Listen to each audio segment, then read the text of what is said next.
सच्ची साधना उन्हीं की होती है जिनका जीवन विनम्रता और प्रेम से भरा होता है। प्रेमानंद महाराज जी हमेशा अपने भक्तों को सिखाते हैं कि जीवन में विनम्रता, दया और प्रेम से रहना ही सच्ची साधना का परिचायक है।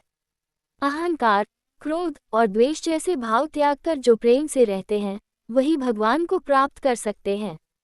2. ईश्वर प्राप्ति भक्ति और सेवा से संभव है, बाहरी अनुष्ठान से नहीं। उनकी शिक्षा में बार बार यह संदेश आता है कि बाहरी अनुष्ठान, आडंबर या दिखावे से वास्तविक आध्यात्मिकता नहीं आती। भक्ति, नाम जप और सेवा ही प्रभु को पाने का सच्चा मार्ग है। वृंदावन की आध्यात्मिक भूमि से जुड़ाव और श्री राधा कृष्ण के चरणों में समर्पण केवल भक्ति से संभव है।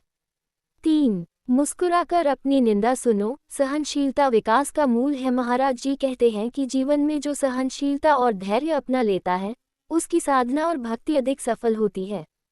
अपने आलोचकों की बात को सम्मानपूर्वक सुनने और दिलचस्पी न लेने की सलाह देते हैं, जिससे आत्मिक शक्ति विकसित होती है। 4. सन्यासी जीवन त्याग और तपस्या का मार्ग है। प्रेमानंद महाराज जी के जीवन में त्याग, तपस्या और अनुशासन बहुत महत्व रखता है।